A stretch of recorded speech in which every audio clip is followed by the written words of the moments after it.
Welcome to Timeless Textiles and the Quilting Genres of India, Then and Now. I'm Patrick Finn, and I'll be your guide today for the Quilting Genres of India. There are over 30 styles of quilts on the Indian subcontinent, and every quilt is as individual as the quilter. Moreover, they share similarities that allow for categorization. These are the quilting genres of India. You might ask, what is a genre and how are quilting genres defined? The first question is easy to answer, while the second is a little more complex. A genre is any category of art, music, or literature. For example, classical Indian compositions are entirely different than Bollywood music. And how are quilting genres defined? Quilts differ across the subcontinent and are grouped accordingly. A genre is recognized by various factors. These include structure, fabric, design, colors, or the community of origin. There are other features that can also define a quilting genre, but these are the predominant ones. First, we have the structure. This includes whole cloth, applique, patchwork, embroidery, reverse applique, and paper piece. The fabrics include block prints, roller printed, kalamkari, cotton, silk, and recycled cloth. The designs are quilting patterns, subject matter, or the layout. We find the colors including white on white, solid colors,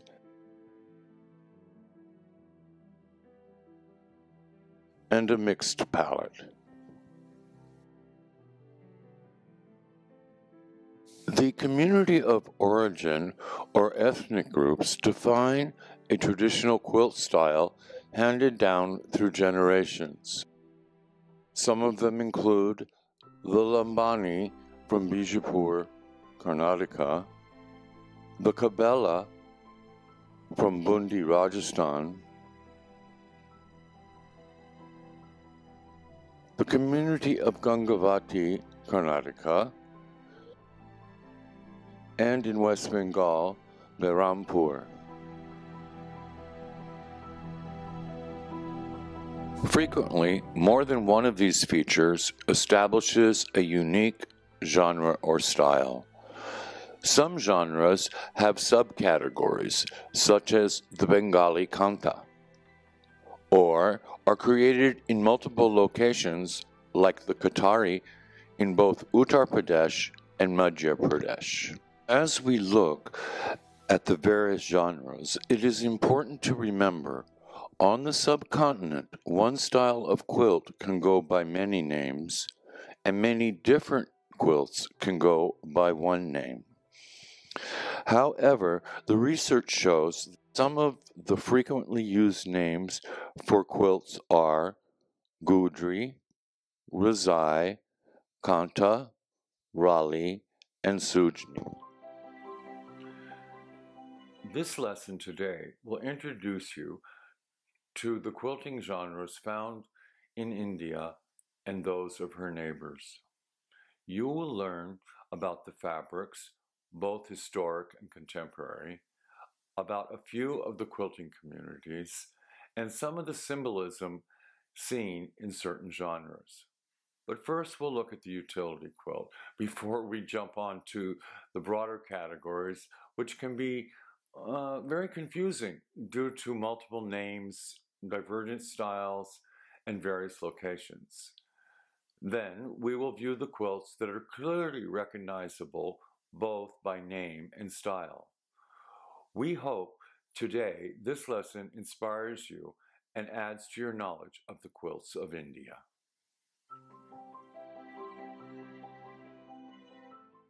The utility quilt can be found anywhere on the subcontinent. It is also called Gudri by many people and known by other names depending upon the location.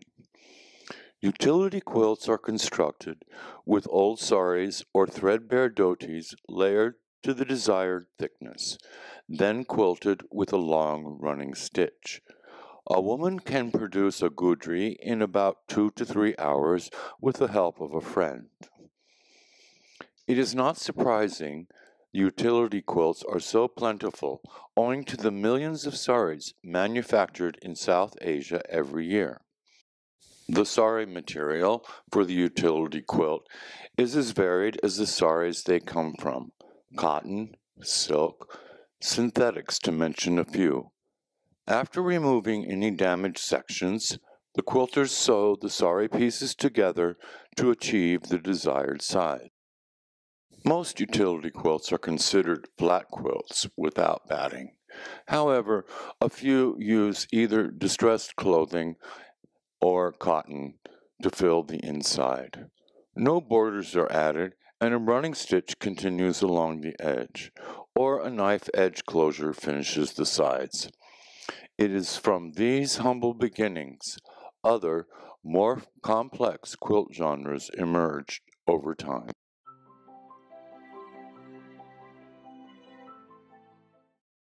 One of the more complex genres is the sujani.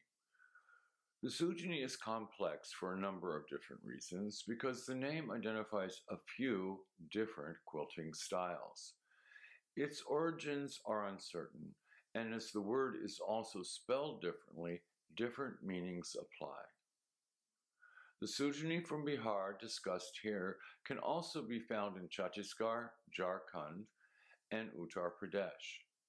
The various styles of the sujani are the white on white, the Baruch woven sujani, the sujani kanta from West Bengal and Bangladesh, the old sujanis from before revitalization, and the new sujanis from Bihar after revitalization. We'll look at each one and see how they are unique.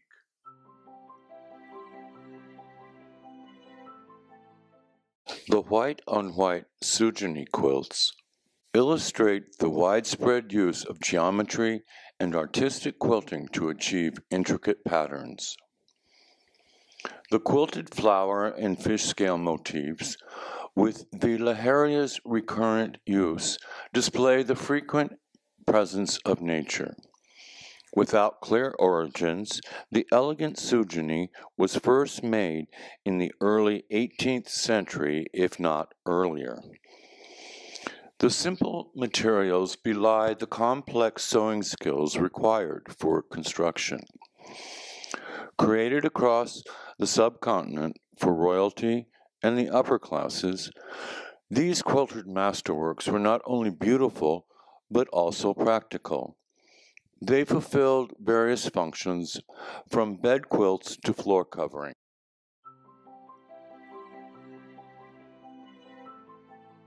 The Baruch woven sujani was first created in 1858 by Nabubai Sheikh, who learned the craft while jailed on the Andaman Nicobar Islands by the British.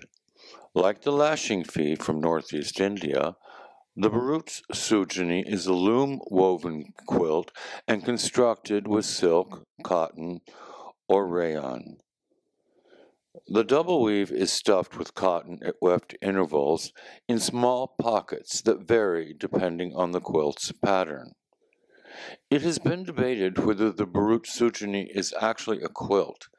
However, the general consensus among scholars says it is because the locals and the people who create them refer to them as such.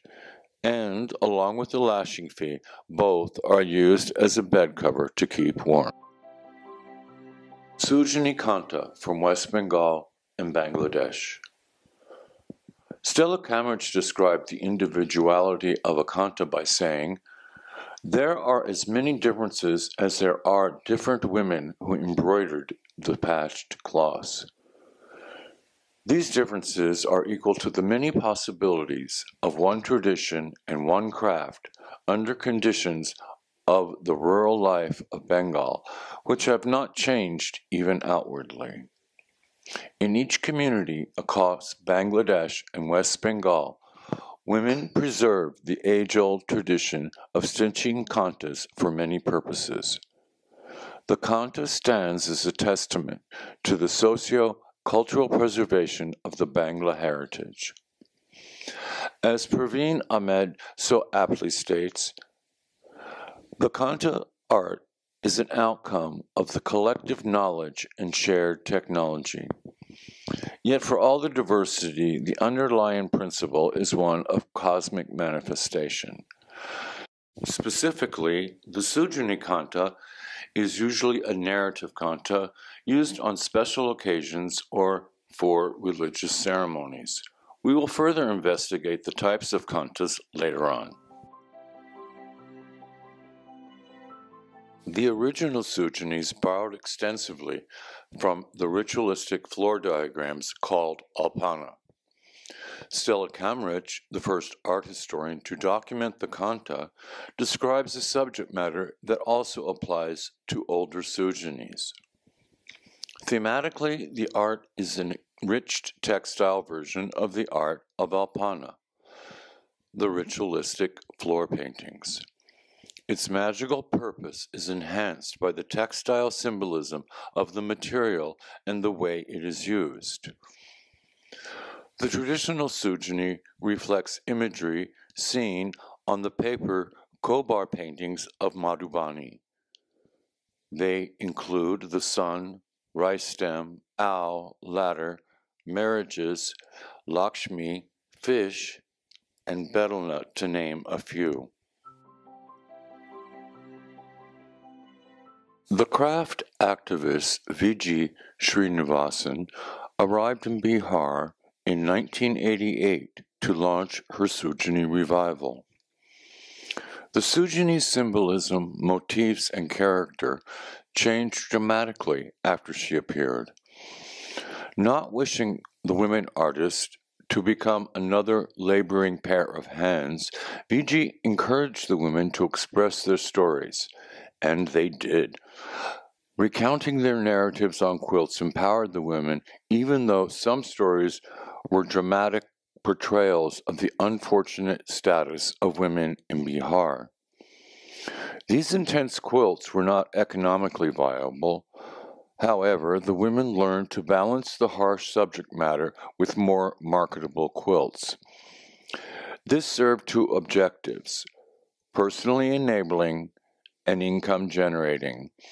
In this situation, the liberating aspects of storytelling became spiritual and selling quilts practical. Folk art always serves a dual purpose: the religious aspect and the functional or utilitarian aspect. Folk art depends to a large extent on rituals, myths, and legends, which have been passed down through generations.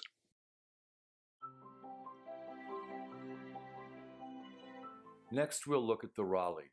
Most Raleighs come from the communities along both sides of the Indo-Pakistan border, with Gujarat, Rajasthan, and the Punjab in India, and Sindh and the Punjab districts in Pakistan.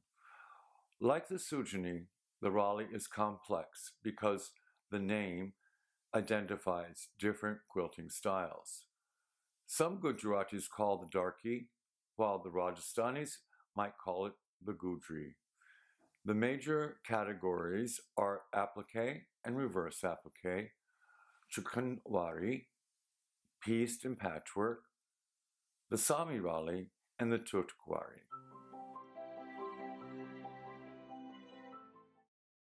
Applique and reverse applique are used alone or in combination with other techniques.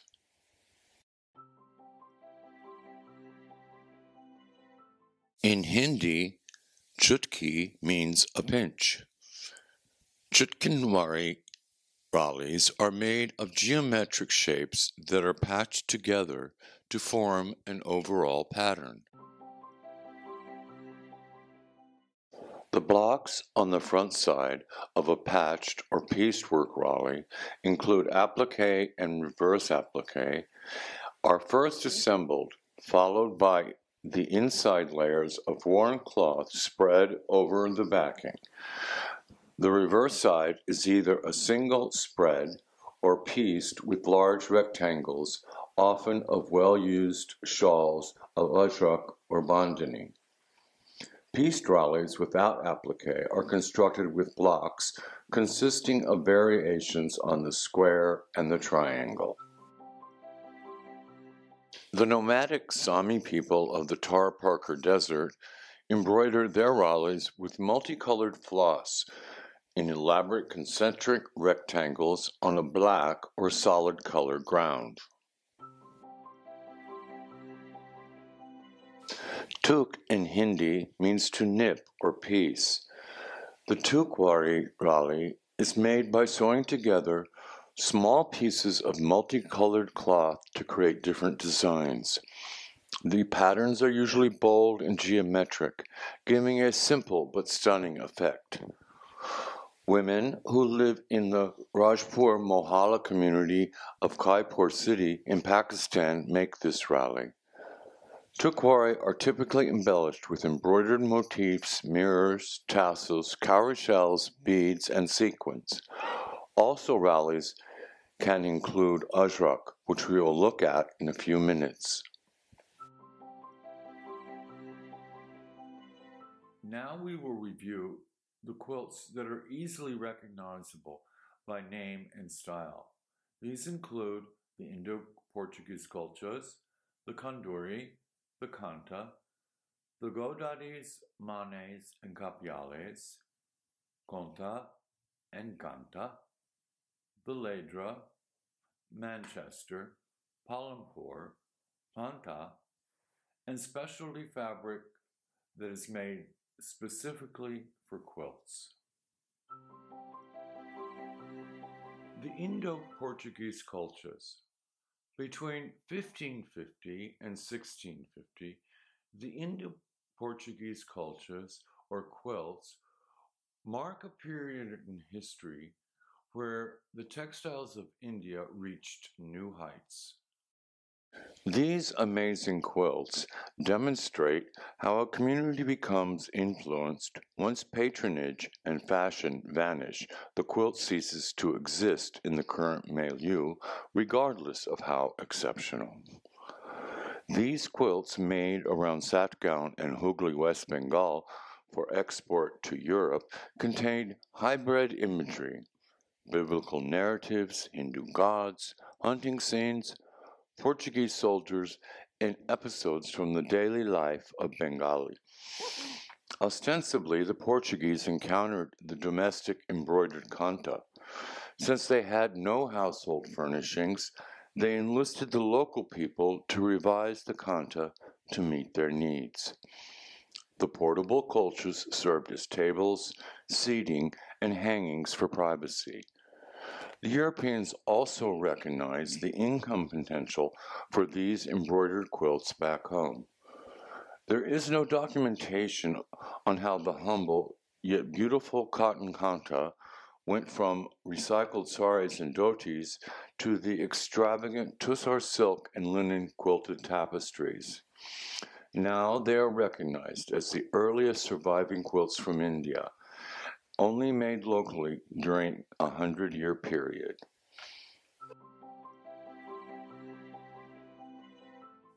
The kanduri from Uttar Pradesh is a distinctive applique that tells a particular story and thus warrants its own genre. The almost square kanduri, produced near Bharuch, Uttar Pradesh, is crowded with imagery depicting historical and mythological narratives.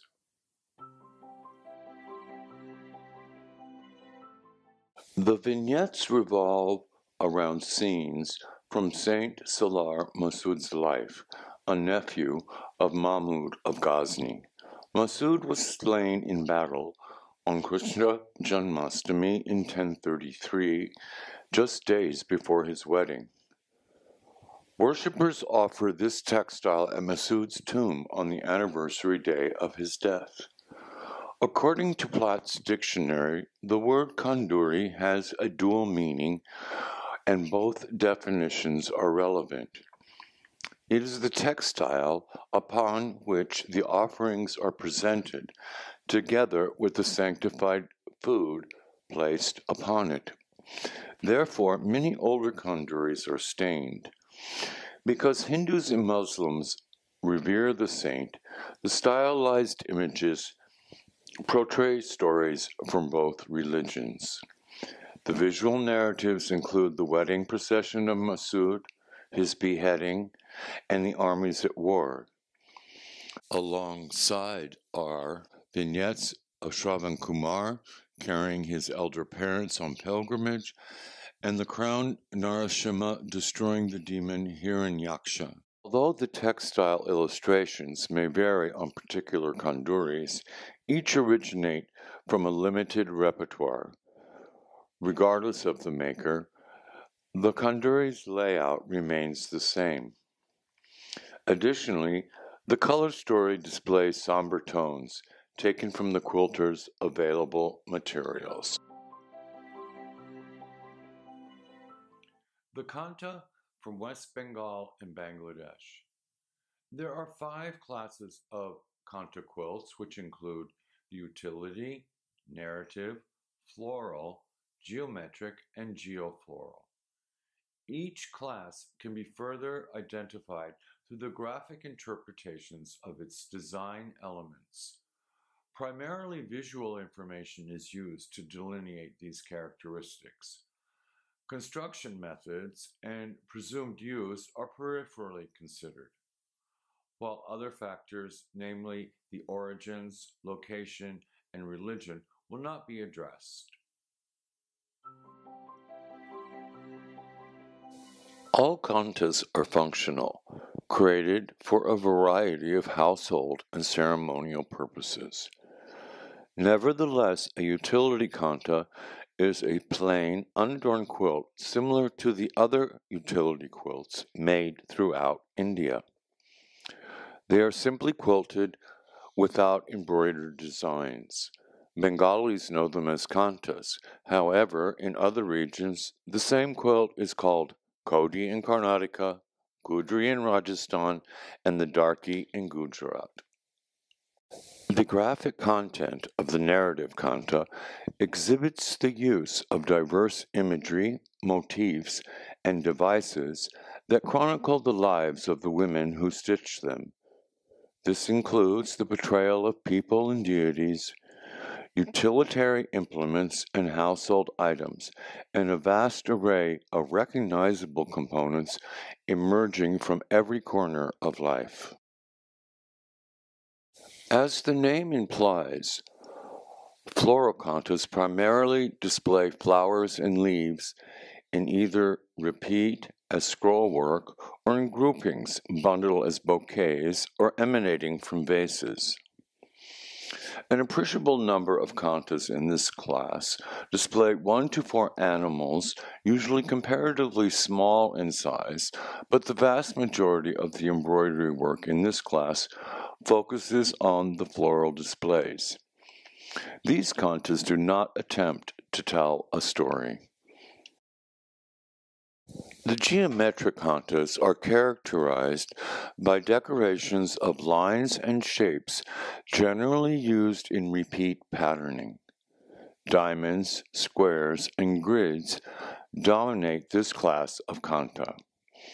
There are many other recurring devices as well, including circles, wave patterns, and border designs, either commonly seen on saris or of the quilter's own imagination. The geofloral class emerges because some kantas are equally geometric and floral and cannot be easily placed in the two foregoing classes. They often exhibit a grid with flowers in the center of each section, or use a floral motif in a geometric manner combined with a secondary geometric shape.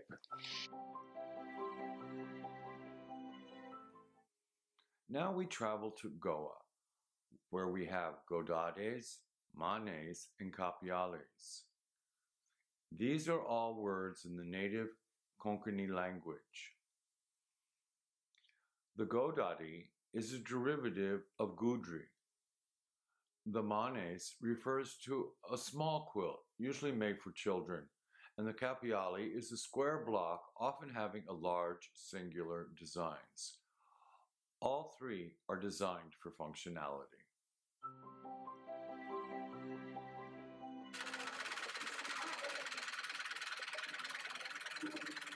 Either made by hand or machine, the godadi is a light quilt used to stave off the chilly mountain air or cool sea breezes in Goa. The manes are used over and under babies and made to withstand numerous washings. The capiale has multiple uses as an asan, chair, or table cover, and used as a protective wrapper. Ducks, chickens, or other animals are popular for the manes, almost like a child's storybook. Godadi designs are primarily geometric, whether figurative or non-representational. The figurative work includes stylized representations of fruits, flowers, animals, and items used in rituals such as lamps and offering baskets. The non-figurative designs incorporate stars, pinwheels, and hourglasses. One interesting technique includes small quarter circles creating concave and convex patterns. The colors vary from soft pastels to bright, vibrant shades, with most assembled on a white background or field. The reverse side is frequently white. The godadis are constructed in two ways: piecework and a folded sari method. The folded sari method is accomplished by folding an old sari to approximately 80 inches by 40 inches, creating 4 to 6 layers. A contrasting 1-inch border may be added and the entire piece quilted. Various quilting designs using the running stitch comprise the quilting. Concentric circles, spirals, or quarter rondelles highlight the corners. Odisha was once part of the expansive Eastern Indian empires, and its crafts are linked to those of the surrounding states of Bengal, Jharkhand, and Bihar. Thus, the kanta is also called konta or ganta, and this is related to the kantra, ledra, and sujani. Even though there is not a huge demand for quilts in this tropical climate, the women around Bhubaneswar and Puri make three distinctive types of quilts based on the exacting techniques of their quilting. These are stair-step quilting, offset running stitch, and the utility quilt. These styles demonstrate the regional and cross-cultural aspects of quilt making in eastern India. The first style is made from a solid colored sari, and the quilting is done in a stair-step fashion with the surface stitches forming right angles. A local informant explained, they are constructed with all the horizontal runs of the quilting done first, followed by the vertical, which completes the design. The stair-step pattern is similar to quilts made in Gujarat and West Bengal. In Gujarat, they are known as kambiri, and in Bengal, it is called lik. The second style is formed by offset rows of the running stitch. This is the same technique we saw on the traditional sujanis from Bihar and on the ledras from Jharkhand that we shall see next. The stitches are uniform, small, and pulled very tightly. The work is so consistent that it appears the women count the warp and weft threads. The rows of tight quilting are about 1/4 to a 1/2 inch apart and result in a corrugated effect. White, recycled fabric is used for the foundation, and the floss is heavyweight cotton or synthetic. The minimalistic designs display a sari border grid punctuated with colored applique crosses or an accent square in the center of each block. This robust quilt has a very substantial hand due to the thicker batting of old clothing. The third style is a whole cloth utility quilt made from well-worn saris.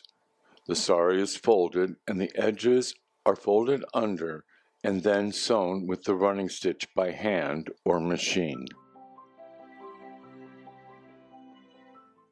Now we move over to Jharkhand, where we have the ledra. There are two basic styles of ledras. Today, most utilize the running stitch to create large geometric patterns. Less pervasive are the quilts that show and depict iconography. In the past, figurative style was more prevalent. However, the genre has almost died out, but there are efforts to revive the symbolic styling. According to the tribals, cloth possesses magic, and they sustain this wise tradition without the intrusion of literacy. The women read the meanings of the unspoken language beyond the symbols. These tribal women create sacred quilts in their leisure time during the cold winter months after the harvest. Together, newly married brides and older women stitch ledras as crib quilts in anticipation of babies to be delivered in the spring. Larger quilts are made for adults or as a mattress to cover their string cots. A typical ledra requires at least 3 saris. However, heavier quilts are also produced depending upon the intended use and the availability of materials. These are more than utility quilts. The figurative ledras are created in a variety of colors depending on the quilter's choice of fabric.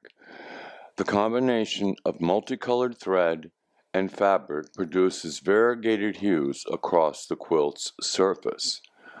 The layers are tacked with thick embroidery thread and the designs drawn with fugitive substances such as liquid turmeric, vermilion, or charcoal. As the work progresses, the small stitches form thermal pockets, giving the ledra its unique insulating quality and rippling textures. Once complete, it is rinsed in the well and left to dry in the sun. Now we will look at Manchester cloth. The Manchester roller printed cloth is used in various genres. However, piecework or whole cloth made entirely from the fabric constitute a separate style. Manchester is only one of many genres where the cloth becomes an essential feature. The volumes of Manchester roller printed fabric imported from Britain at the turn of the century provided an inexpensive cotton cloth suitable for quilt making. Indian chintz from the 1600s was the origins of the designs which the British transformed in hopes of capturing the lucrative Indian apparel market. However, Indians accepted them for what they were, furnishing fabrics, and few garments were ever made from them. Not only was the fabric applied to bed quilts, but also for quilted items like window blinds, curtains, and wall hangings. India also began manufacturing this sturdy structured cloth, which blurs the lines for recognizing provenance. Whether made in Britain or in India, it is still called Manchester.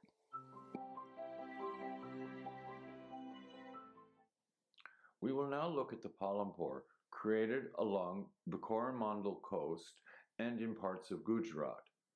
The graceful branches of a spreading tree provide a place for the amusement of birds and animals. At the base, two stunning peacocks in full plumage stand on a series of small mounds.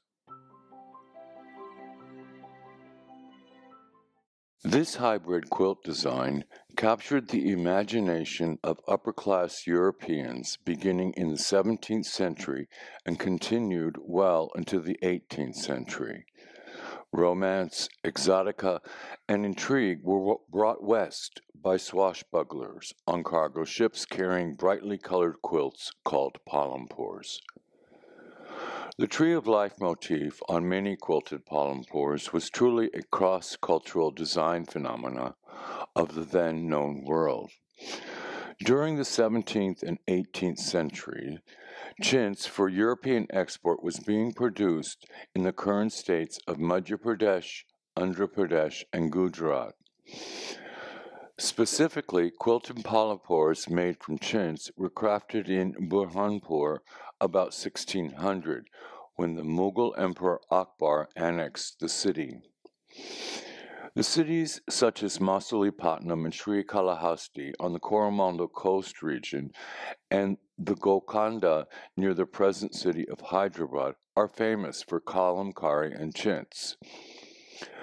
Golconda produced kalamkaris on fine cotton with the textiles brokered from the port city of Masulipatam. Not all palampurs were quilted in India. Some were sent as whole cloth to the West and quilted upon arrival. This is why we sometimes find an odd cutout where the quilt was tailored to fit the four-poster bed in Europe.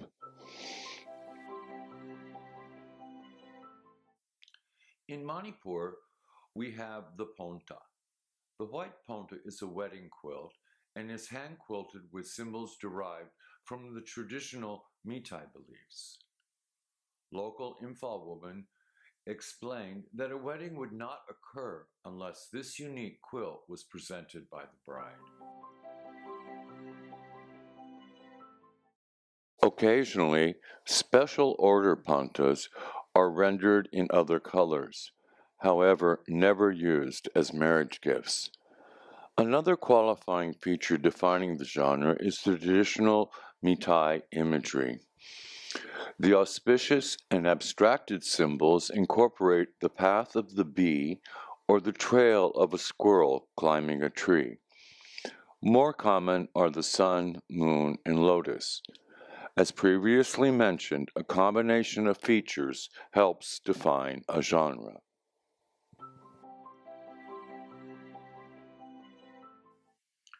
The charn quilt, made from the early to mid-20th century, is constructed by the Gadvi community near Dwarka, Saurashtra, Gujarat, and it is assembled on a base of pieced handloom cotton madhurpat cloth. A small running stitch of the white thread firmly holds the layers together. Gadvi quilters utilize silk and cotton threads, beads, sequins, and mirrors.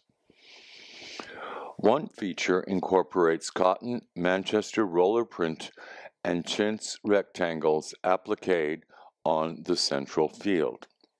This is bordered by 5 surrounds of alternating kungri and mirror work interspersed with fine embroidery.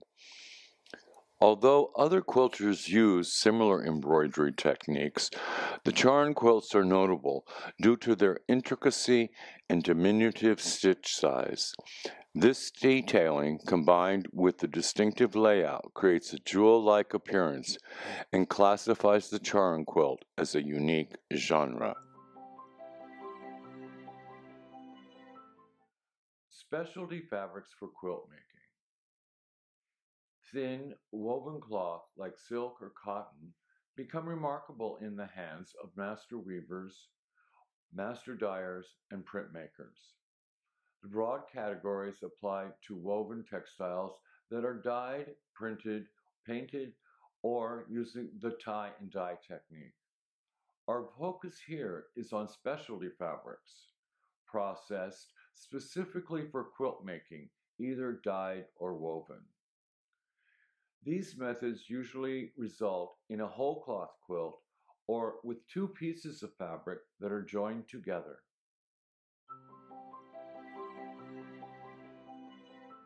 Ajrak is a block-printed mordant-resist dye technique found in Sindh, Pakistan, Kutch, Gujarat, and Barmer, Rajasthan, and display designs and patterns prepared on cotton. We find ajrak used in two ways for whole cloth quilts. First, old recycled ajrak is commonly incorporated into Raleigh quilts as a backing. Secondly, newly made ajrak is utilized to create commercial cotton-filled rezais for resale. The ajrak for rezais and Raleighs is either printed as one whole cloth or two separate panels that are joined lengthwise for the quilt top. Lotika Varadarajan mentions that ajrak is suitable for the backing of quilts for men, while women's quilts are backed with bundany. The art of bundany is a highly skilled process.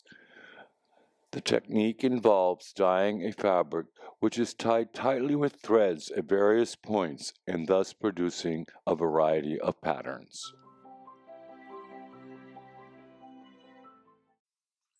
Outside Jaipur, Rajasthan, we have the two communities of Bagru and Sanganer, both famous for their block-printed textiles. The community's natural environment has played an essential role in creating what we know as Bagru prints and Sanganer prints.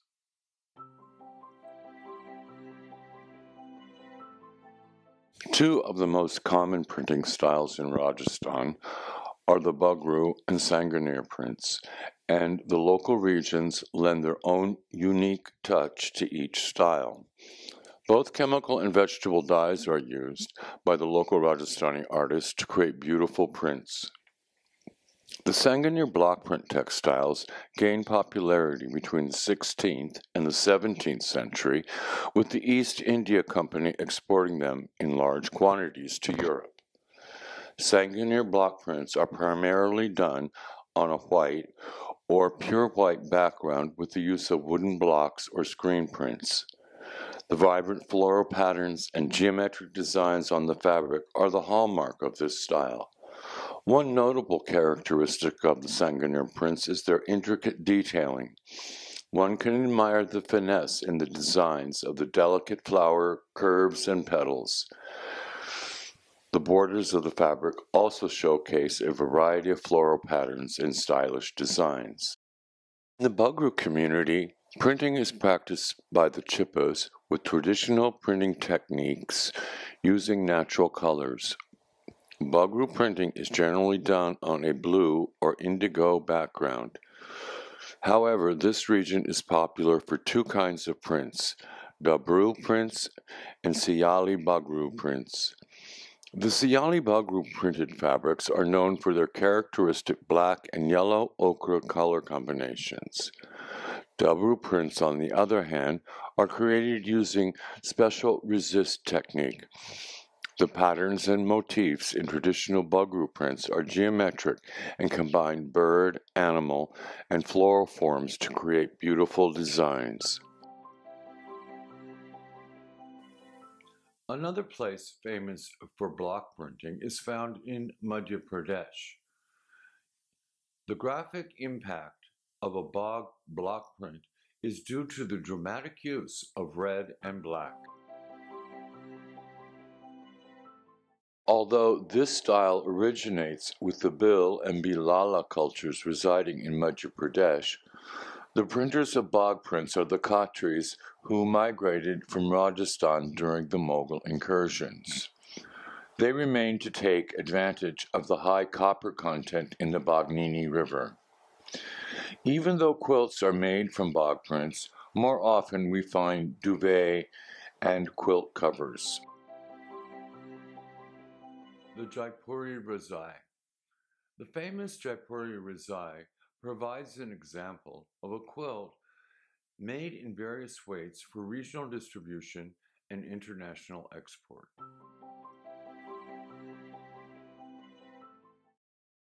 The outer shell of a modern razai is made from soft malmal cotton.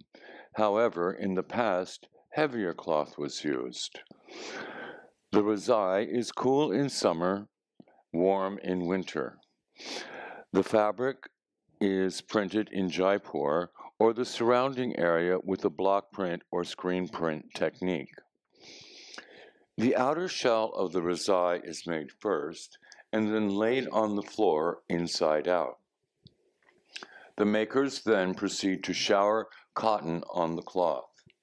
After leveling the cotton, they magically fold the razai so the cotton remains on the inside, only leaving the final seam to be stitched closed. For centuries, tribal people have made a woven quilt known by various names. In Manipur, they call Lashingfi. In Mizoram, they call it the Puanpai. These intricately woven quilts are part of every girl's dowry in a land where weaving is as esteemed as a fine art and practiced in almost every household. Essentially a warp-faced weave, the lashing fee contains a thin weft and a thick weft called a rep weft. The warps are end-to-end, so the design is reversed on the back. The weavers insert small cotton batting rolls every half inch, resulting in a corrugated surface texture. Although not strictly a quilt, locals and curators alike refer to it as such. The quilts are finished on all four sides with a satin binding after coming off the loom. From Nepal, we have the shirak, which is a whole cloth woven quilt traditionally made from cloth called dhaka. But this unfortunately has been dying out. 25 years ago, the Nepalese produced shiraks from dhaka cloth. However, the expense of the hand-loomed fabric is rarely used today.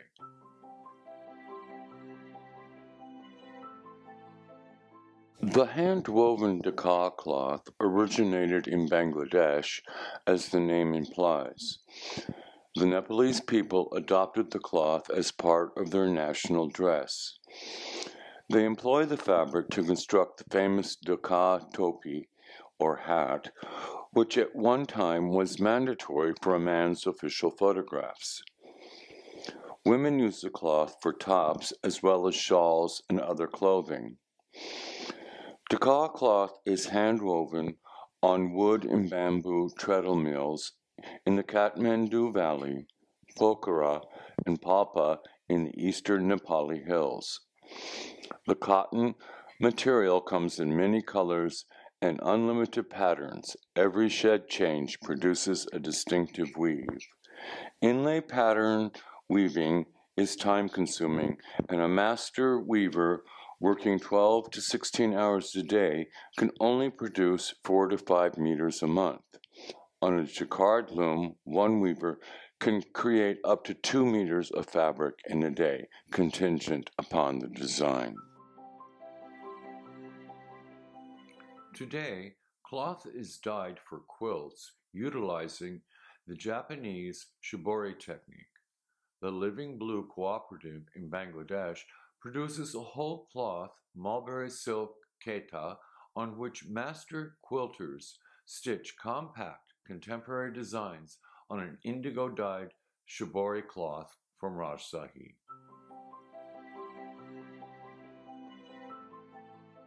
All the materials at the Living Blue Cooperative, including the true indigo, originate in northern Bangladesh.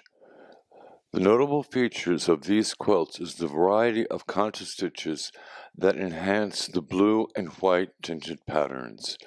They successfully unite the living heritage from two countries in this endeavor, the Kanta from Bangladesh and the Shibori technique from Japan.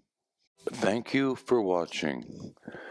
This is only the beginning of the quilting genres of India then and now. There are many more which we have not even looked at.